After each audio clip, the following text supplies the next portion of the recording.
تم لوگ جب آپ کے اندر علم آئے گا، ہاں علم جتنا بھی ہو اس کے اوپر قرآن ضرور اثر کرتا ہے،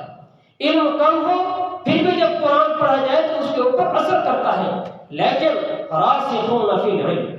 کہ علم جتنا پختہ ہوگا، علم جتنا مضبوط ہوگا، اتنا ہم اللہ رب العزت کی وحدانیت سے واقف ہو سکیں گے۔ اس دور کے اندر، اس پرفتن کے دور کے اندر بہت سے پروپیگنڈے ہوتے ہیں تاکہ ہم کو دین سے ناواقف رکھا جائے، تاکہ ہم کو اللہ رب العزت کی وحدانیت سے، اس کی کبریائی سے ناواقف رکھا جائے، ہمارا ذہن صرف اسباب کے اوپر ٹک جائے، اللہ رب العزت کی توکل ہم سے چھوٹ جائے۔ تو میرے بھائی بزرگوں دوستوں، اللہ رب العزت نے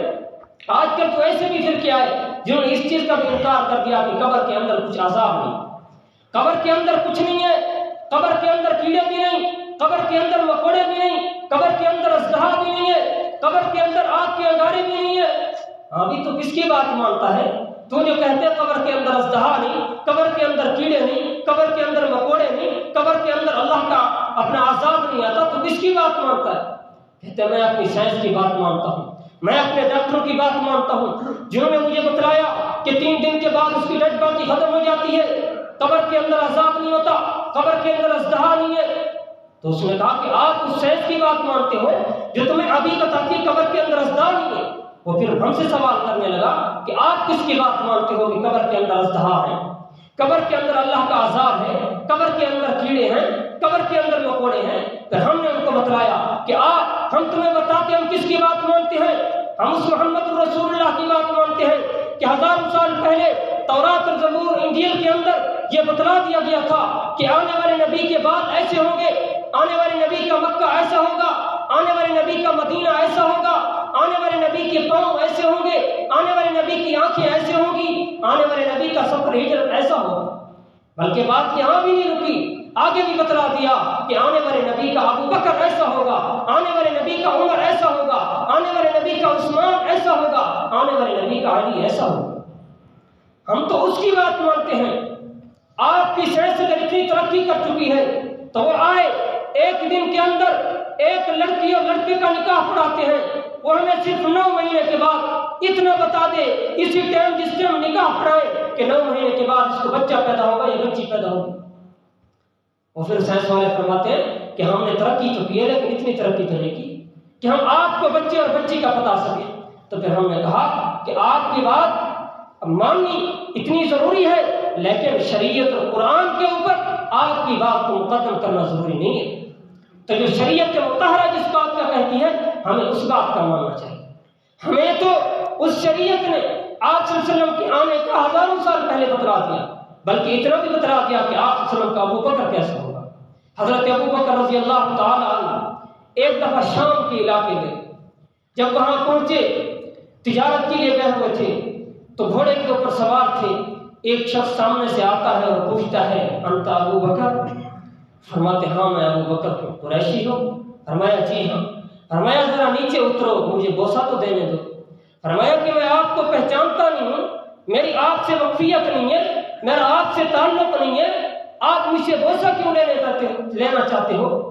فرمایا کہ میں نے تورات زبور انجیل کے اندر پڑھا ہے کہ ابو بکر نامی شخص ایسی شکل ہوگی، ایسی صورت ہوگی، قبیلہ وہ ہوگا، نام ابو بکر ہوگا، اور آپ صلی اللہ علیہ وسلم کا رفیق ہم سفر بنے۔ دیکھو 1000 سال پہلے، ابھی آپ صلی اللہ علیہ وسلم کی پیدائش بھی نہیں ہوئی، تورات اور زبور کے انجیل کے اندر یہ لکھ دیا گیا تھا کہ آپ صلی اللہ علیہ وسلم کا ابو بکر کیسا ہوگا۔ حضرت سلیمان فارسی رضی اللہ تعالیٰ ایک دفعہ گئے نجومی کے پاس، وہ یہودیوں کا بڑا علم تھا، راہب تھا،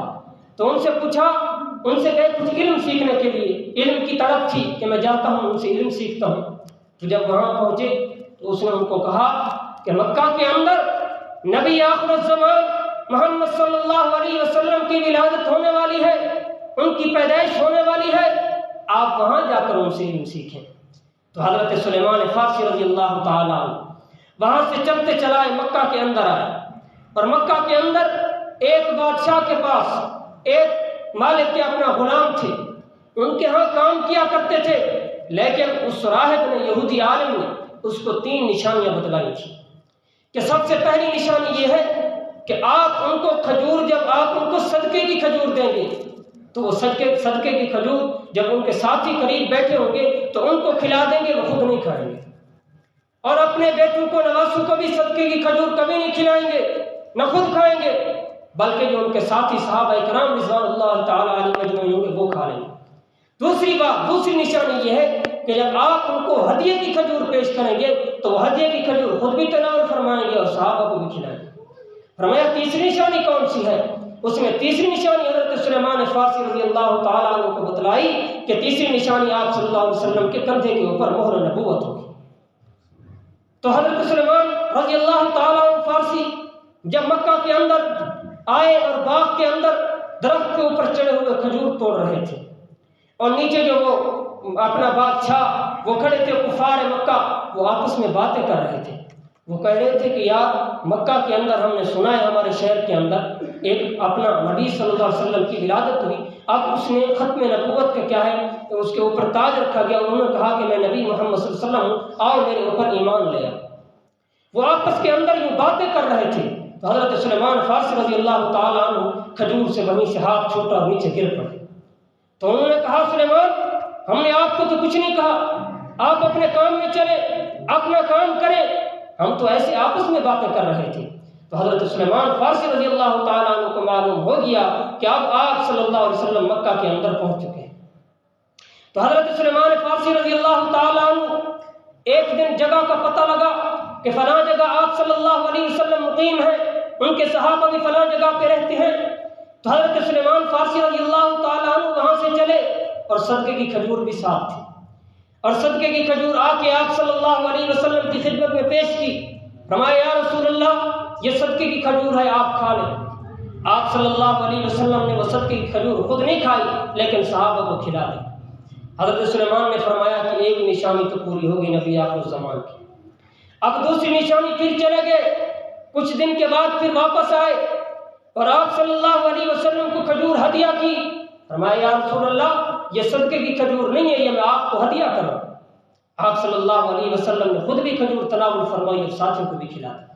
پھر حضرت سلیمان رضی اللہ تعالیٰ عنہ چلے گئے، کچھ دن بعد پھر واپس آئے،